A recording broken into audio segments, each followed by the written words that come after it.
Nos destaques do Panorama CBN, CPMI dos ataques golpistas diz que Mauro Cid tentou vender Rolex recebido da Arábia Saudita por Bolsonaro. Polícia Federal apura segunda ameaça a Lula em menos de 24 horas. Presidente diz que não tem medo de cara feia. Vereador de cidade no Maranhão acusa prefeito de suborno e joga dinheiro pela janela da Câmara. E não é a Rádio Sucupira. Panorama CBN. Eu sou Leandro Gouveia, Juliana Prado está de férias. Enquanto isso, eu vou te contar em menos de 30 minutos tudo o que foi notícia nesta sexta-feira, dia 4 de agosto de 2023.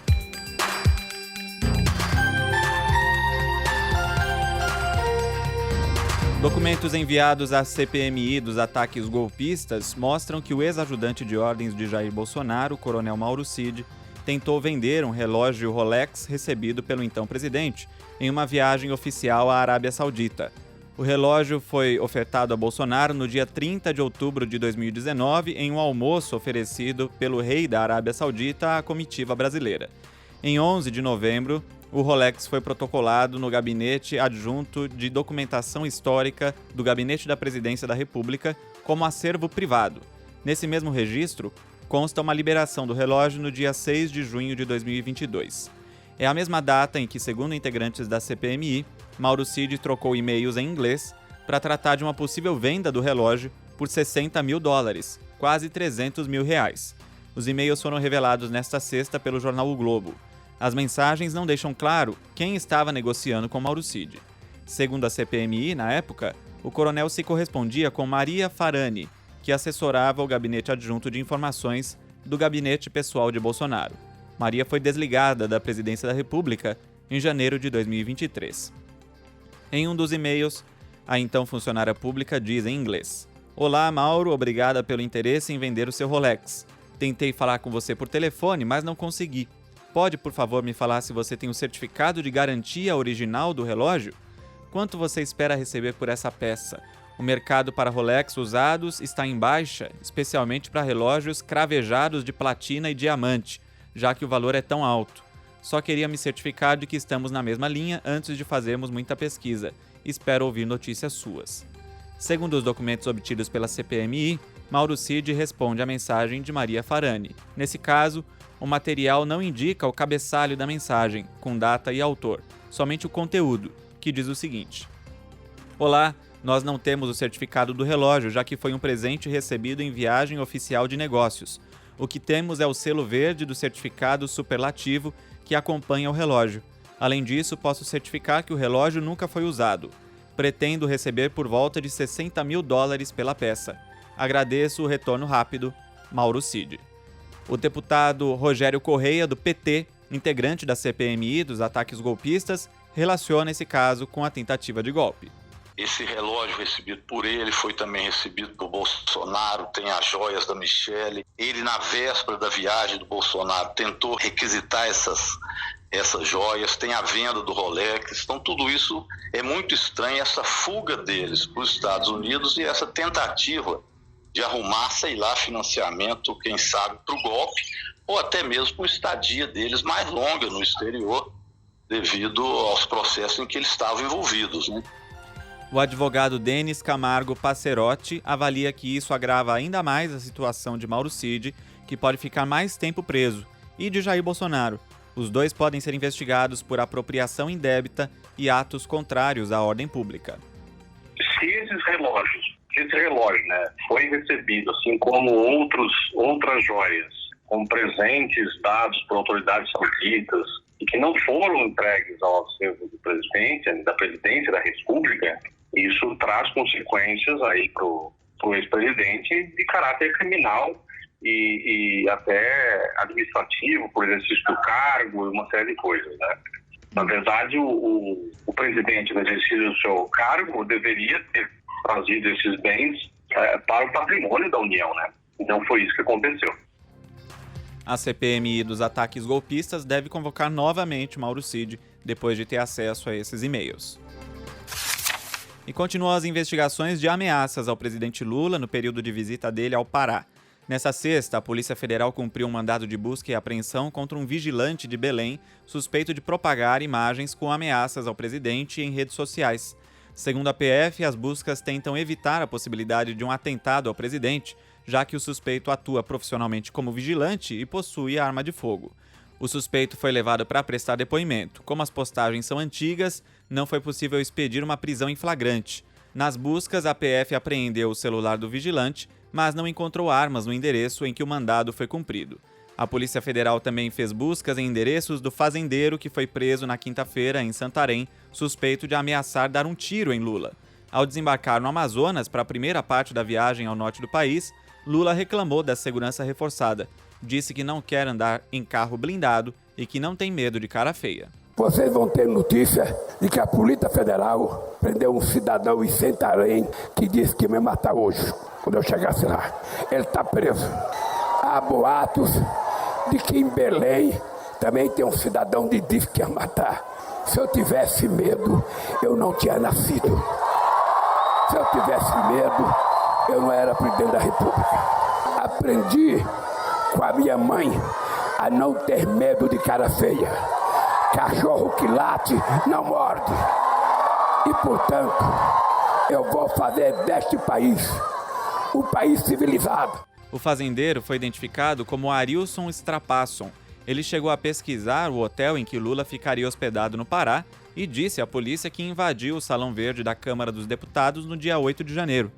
Para o advogado Naue Bernardo, conselheiro da OAB, os dois episódios inicialmente se enquadram como crime de ameaça.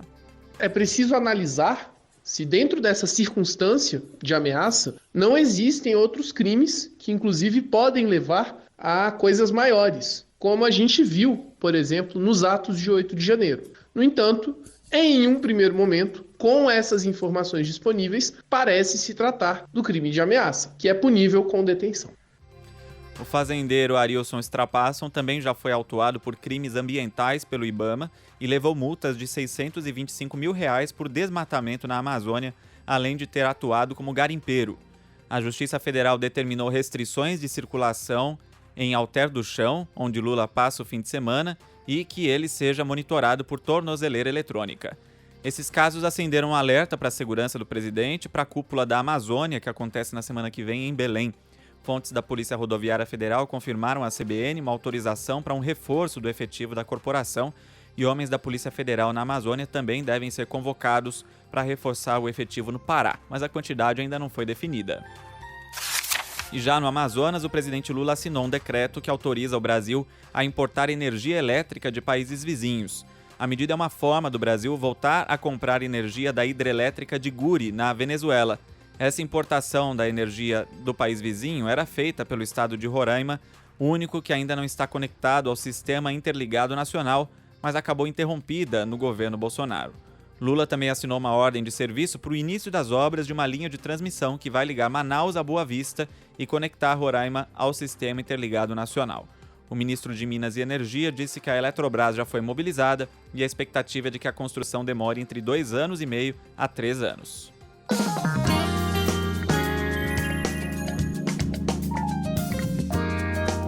O presidente da Petrobras, Jean Paul Prats, classificou como desconexa a tentativa de associar a queda do lucro da estatal à nova política de preços. Entre abril e junho, a receita da Petrobras foi de 28 bilhões 782 milhões de reais, 47% a menos que no mesmo período de 2022. Prats afirmou que a baixa no preço do petróleo fez os ganhos diminuírem em relação ao segundo trimestre de 2022, quando o barril estava em alta. Eu faço aqui uma colocação, porque eu vi várias pessoas já imputando ou tentando atribuir esse resultado à política de preço. Absolutamente desconexa essa linha de raciocínio. Nós tivemos uma queda brutal do Brent. Nós temos que, quando comparamos com o primeiro trimestre, o segundo trimestre de 2022, nós estamos falando de um período em que nós estávamos com petróleo muito alto e com margens de diesel, por exemplo, também extremamente expressivas. Estamos numa outra circunstância e essa circunstância atinge por igual as nossas co-irmãs, as empresas tanto majors privadas quanto empresas estatais. O ministro da Fazenda, Fernando Haddad, defendeu a nova política de preços que diminui o impacto da flutuação do preço do barril no mercado interno. A economia internacional está ainda muito instável. Nós não precisamos importar a instabilidade da economia internacional para cá. Nós não queremos atrair a volatilidade dos preços internacionais de commodities. Vamos avaliar se aquilo é consistente, se aquilo é permanente, se aquilo é estrutural, para tomar uma decisão. E no dia seguinte aos resultados da Petrobras, as ações da empresa caíram 3,2%. O índice Bovespa caiu 1,13% aos 119.219 pontos. O dólar comercial também caiu 1% e vale R$ 4,86. O euro está cotado a R$ 5,36, com alta leve de 0,07%. E termina neste sábado o prazo para 10 milhões e meio de trabalhadores sacarem dinheiro considerado esquecido em cotas do PIS/PASEP. O saque começou a ser liberado em 7 de junho. Se não for feito, o dinheiro vai para o Tesouro Nacional. Pode ter direito ao saque quem trabalhou com carteira assinada entre 1971 e 1988. O saldo de cada um vai depender de quanto tempo a pessoa trabalhou no período e qual era o salário naquele momento. O saque pode ser feito online pelo aplicativo do FGTS e a consulta também pode ser feita pelo aplicativo. Herdeiros podem sacar os valores, mas têm de apresentar documentos que provem o direito de receber a cota. Panorama CBN.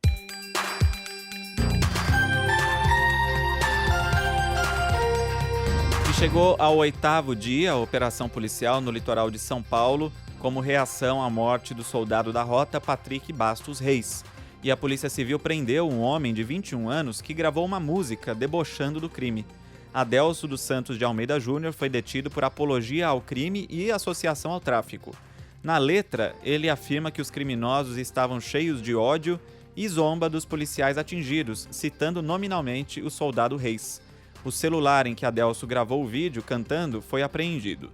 Em entrevista à TV Tribuna, afiliada da TV Globo, o advogado que representa Adélcio, Silvano José de Almeida, disse que o suspeito estava alcoolizado quando gravou o vídeo e que agora está arrependido. O advogado também discordou da prisão em flagrante por associação ao tráfico, já que, segundo ele, Adélcio não faz parte da organização criminosa e não estava presente no dia da morte do soldado Reis. Até agora, a polícia prendeu 128 pessoas e matou 16 desde sexta-feira da semana passada. O Superior Tribunal de Justiça concedeu habeas corpus a uma mulher de 27 anos que foi uma das primeiras pessoas presas. A prisão preventiva foi convertida para domiciliar. A Defensoria Pública alegou que ela é mãe de 3 crianças, é primária e tem bons antecedentes. Além disso, o suposto crime, associação ao tráfico, não se trata de um ato de violência ou grave ameaça que justificasse a prisão preventiva. E nesta sexta, o G1 trouxe mais uma história de um dos 16 mortos pela polícia. Um familiar, que preferiu não se identificar, disse que Moacir da Silva Júnior, de 34 anos, foi executado e jogado no mato. Ele contou que o homem trabalhava como ajudante de pedreiro e era pastor. O familiar disse que ele tinha esposa e 2 filhos de 11 e 15 anos. Sem dar detalhes, disse que Moacir tinha um vício, mas que nunca fez nada de errado. Moacir foi morto em Vicente de Carvalho, no Guarujá, na última segunda-feira e foi sepultado na quinta-feira. Sobre a operação policial no Complexo da Penha, no Rio de Janeiro, um adolescente de 17 anos que não era alvo de mandado de prisão está entre os 10 mortos. Ele foi identificado como André Luiz Vasconcelos Marinho. Dos 10 mortos, pelo menos 5 eram foragidos da justiça. E segundo a Polícia Militar, como já tínhamos informado, entre eles havia 2 suspeitos que chefiavam o tráfico no Morro do Juramento e no Morro da Chatuba, também na Zona Norte. Diante do número de vítimas, o Ministério Público decidiu abrir uma investigação independente da Delegacia de Homicídios da capital para apurar a atuação da Polícia Civil e da PM. A Defensoria Pública enviou questionamentos ao MP e demonstrou preocupação com as mortes na operação. A Comissão de Direitos Humanos da Assembleia do Rio também questionou a atuação policial. Já o governador Cláudio Castro classificou a operação como bem-sucedida, mas disse que se ficar comprovado que houve excesso, os policiais serão punidos. Também no Rio de Janeiro, uma operação teve como alvo o grupo miliciano coordenado por Maxwell Simões, que já tinha sido preso por ocultar provas do assassinato da vereadora Marielle Franco. A Polícia Federal e o Ministério Público do Rio cumpriram 7 mandados de busca e apreensão em endereços ligados ao ex-bombeiro. As investigações apontam que Maxwell integra uma organização criminosa para a exploração de sinal clandestino de TV e internet. A atuação dessa milícia ocorre especialmente em Rocha Miranda, mas também em outros pontos da zona norte do Rio. As informações que basearam a operação tiveram início na delação premiada de Elcio de Queiroz, que confessou participação na morte de Marielle Franco. Segundo a PF, era Maxwell quem mantinha a família de Elcio de Queiroz nos últimos anos, enquanto ele estava preso, evitando que ele contribuísse com as apurações. E o ator Sidney Sampaio, de 43 anos, está internado com estado de saúde estável após cair da janela de um hotel em Copacabana, na zona sul do Rio. Ele foi socorrido pelo Corpo de Bombeiros e levado ao Hospital Miguel Couto, na Gávea.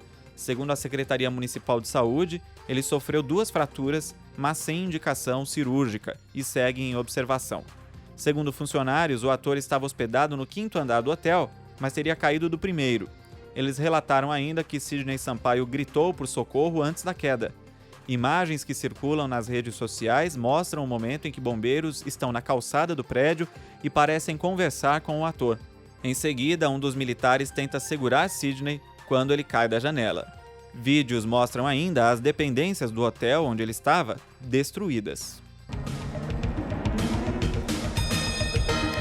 Um navio de guerra russo foi atacado e parcialmente destruído por um drone marítimo ucraniano.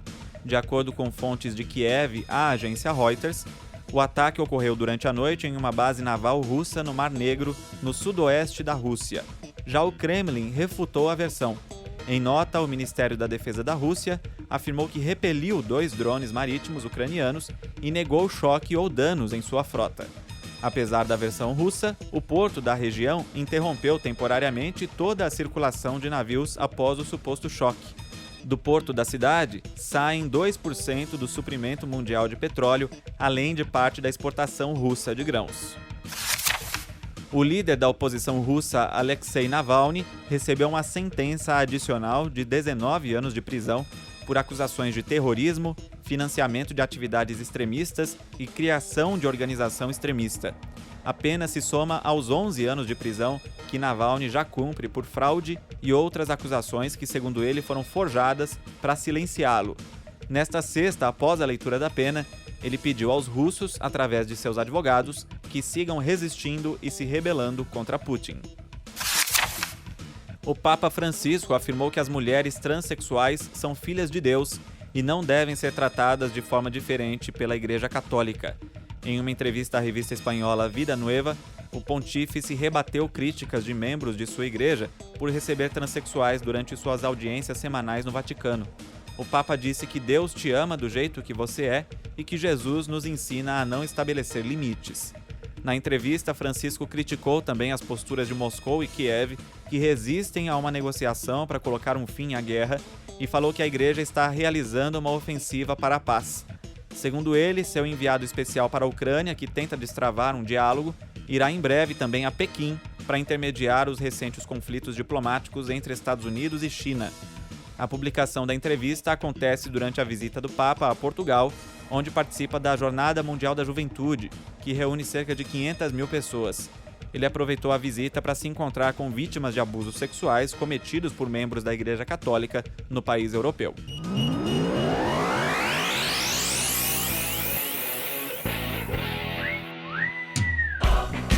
Para você prestar atenção na Copa do Mundo de Futebol Feminino, neste fim de semana começam as oitavas de final. No sábado, jogam Suíça e Espanha às 2 da manhã. Japão e Noruega se enfrentam às 5 da manhã. E Holanda e África do Sul às 11 da noite. Tudo isso pelo horário de Brasília, é claro. No domingo, às 6 da manhã, entram em campo Suécia e Estados Unidos. As oitavas continuam na segunda-feira com Austrália e Dinamarca e Inglaterra e Nigéria. Na terça se enfrentam França e Marrocos, Colômbia e Jamaica.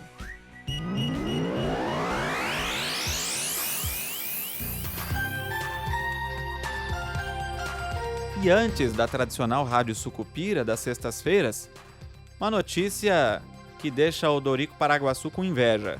A cidade Cândido Mendes, no Maranhão, viveu um dia digno de Sucupira.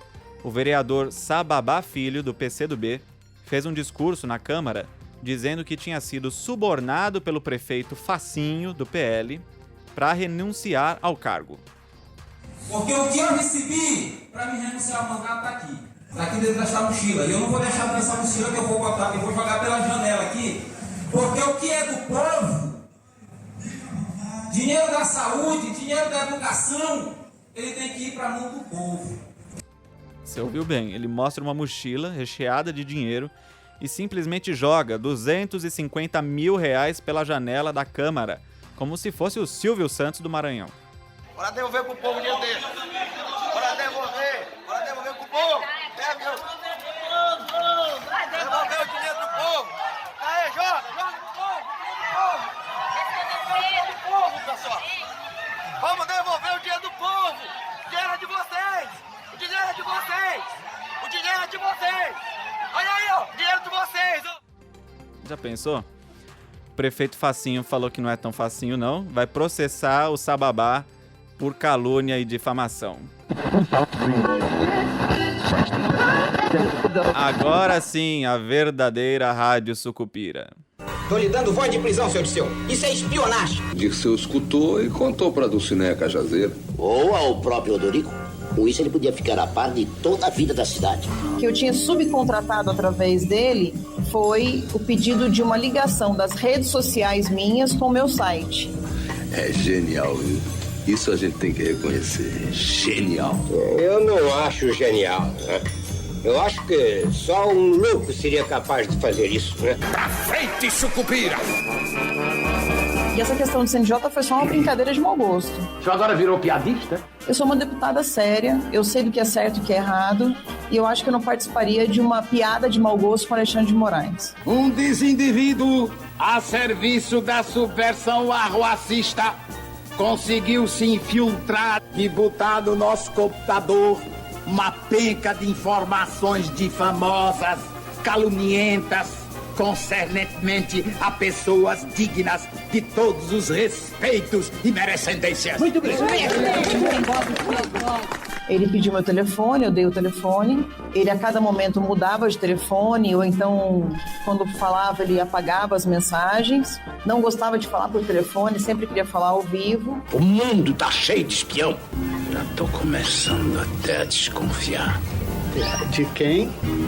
De Sua Excelência. Ele queria conhecer o presidente, e o presidente queria, quando eu disse que ele se dizia um esperto em tudo que era relacionado à questão tecnologia, o presidente Bolsonaro quis perguntar para ele se as urnas eram confiáveis. Seu Dirceu, o que é que o senhor tinha que fazer lá, seu Dirceu? O que é que o senhor tinha que fazer lá? E o AP3 lá não estava engasgado? Eu consertei. Mas se consertou, por que é que o senhor não veio me chamar? E eu acho que vocês estão já fazendo especulações tentando envolver o presidente numa situação que é minha. E o Dorico é que é responsável, você deve atacar o Dorico. O Dirceu é um pau mandado. Pode ficar tranquila que eu não vou errar o alvo, não. A impressão que eu tenho é que estão tentando envolver o presidente através de mim, pelo fato de eu ser bastante ligado ao presidente. Afinal de contas, até que vão pensar, vamos dizer que eu também estou envolvido nessa espionagem. O senhor não falou o meu nome. Não, eu não toquei no nome do seu prefeito. E nem vai tocar. Eu digo o seguinte, se houver qualquer coisa relacionada ao Walter Degatti, é Carla Zambelli que responde. O presidente Bolsonaro não tem absolutamente nada a ver com isso. Sabe que eu não me conformo, Dó. Eu não sei como é que isso foi acontecer. Ainda ontem estive com ele na prefeitura. O Dorico havia combinado com o Zé Cardiabo, era tudo simulado, para depois pôr a culpa na oposição. Um golpe político, tá entendendo? As falas do bem-amado foram cedidas pelo acervo da TV Globo. O texto é de Dias Gomes e a interpretação do prefeito Odorico Paraguaçu é de Paulo Gracindo. A edição é de Edmilson Fernandes e Priscila Gubiotti.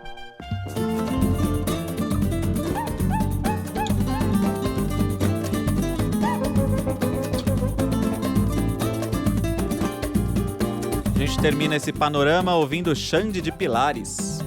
Gente olhar pro céu, gente quer saber o gente é um lugar de se perguntar o sambista lançou um disco cantando só músicas de Caetano Veloso, como essa que a gente tá ouvindo, Gente.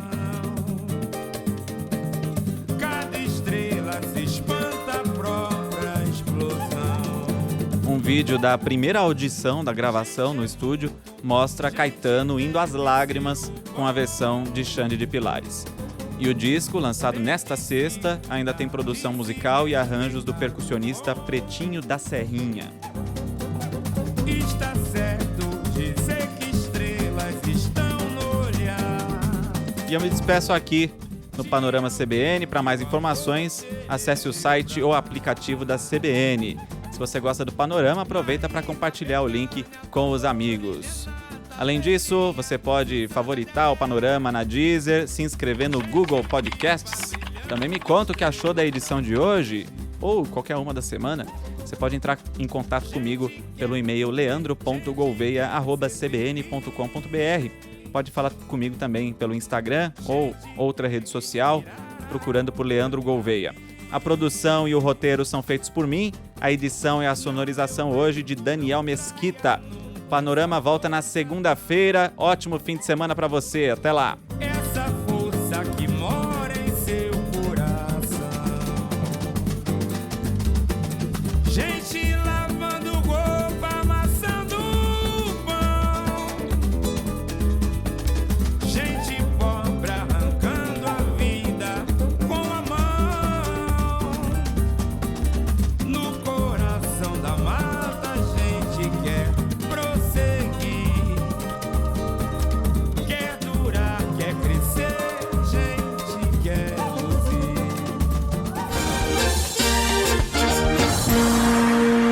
Panorama CBN. As principais notícias do dia em menos de meia hora.